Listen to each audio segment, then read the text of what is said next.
ఇలా బాధపడుతూ కూర్చుంటే అను తిరిగొస్తుందా? రాదు కదా. మీకు నేను చెప్పేంతటి వాణ్ణి కాదు. జీవితం అంటే ఇంతే సార్. చావు పుట్టుక తప్పవు. కాకపోతే అను నా దేవుడు కొంచెం ముందే తీసుకెళ్ళిపోయాడు. మీకు బాధ ఉంటుంది, కాదనడం లేదు. కానీ మనసుకి మనమే ధైర్యం చెప్పుకొని బయటపడి మామూలు మనిషి కాక తప్పదు. జీవితాన్ని గడపకా తప్పదు. ముందు కాఫీ తాగండి సార్.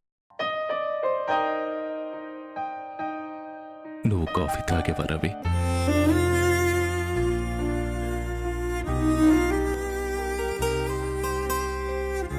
నిన్నే రవి అడిగేది. నువ్వు కాఫీ తాగావా? తాగలేదు సార్. నాకు తెలుసు రవి, నేనే కాదు. అను దూరమయ్యాక నువ్వు కూడా పచ్చి మంచినీళ్ళు కూడా ముట్టలేదు. అను నాతో పాటే నీకు పరిచయం అయింది. ఫ్రెండ్ అని నన్ను ఎంత ప్రేమగా పిలిచిందో. రవి అంకుల్ అని నిన్ను కూడా అంతే ప్రేమగా పిలిచింది. ఈ కొద్ది కాలంలోనే తన మాటల్లో ఉన్న అనురాగం ఏ సంబంధం లేని నిన్నే ఇంత బాధ పెడితే తను నా కూతురు రవి. రక్త పంచుకు పుట్టిన బిడ్డ.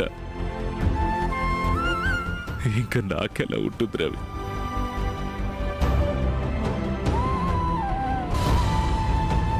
ఎటు చూసినా అను తిరుగుతున్నట్లే అనిపిస్తుంది.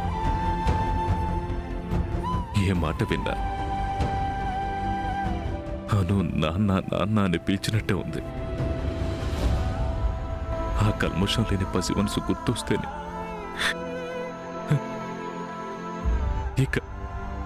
ఇక నా గుండె పిండేస్తుంది రవి. ఇక నాకు తిండేలా సహిస్తుంది, నిద్రలా పడుతుంది.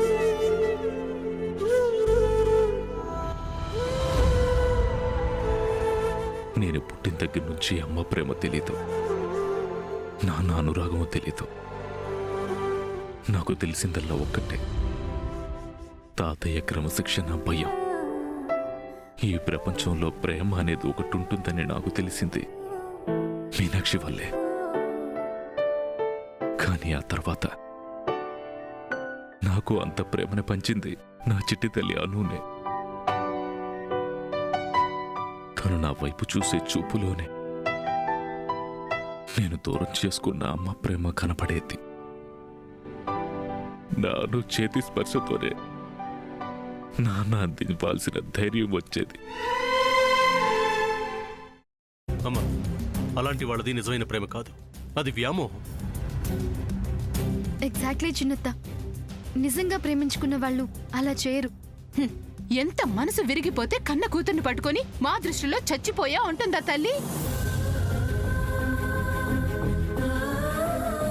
అది సరే అమ్మా, తన కూతురుతో తన మాట అనేటప్పుడు ఆమె మాటల్లో వ్యథ, కళ్ళల్లో బాధ గమనించావమ్మా?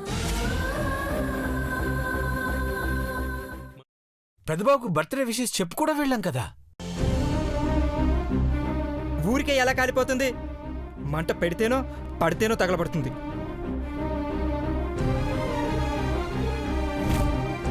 కరెక్ట్ చిన్నబాబు, నీకొచ్చినట్టే నాకు డౌట్ వచ్చింది.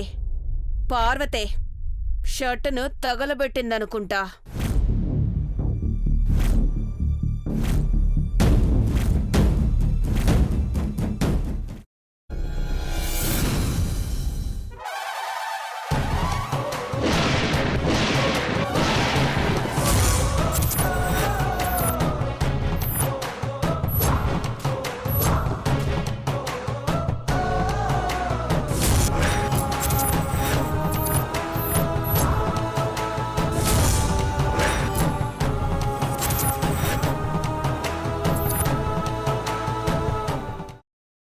తర్వాత పొట్టు తీసేసి చాప్ చేసి పక్కన పెట్టుకోవాలి.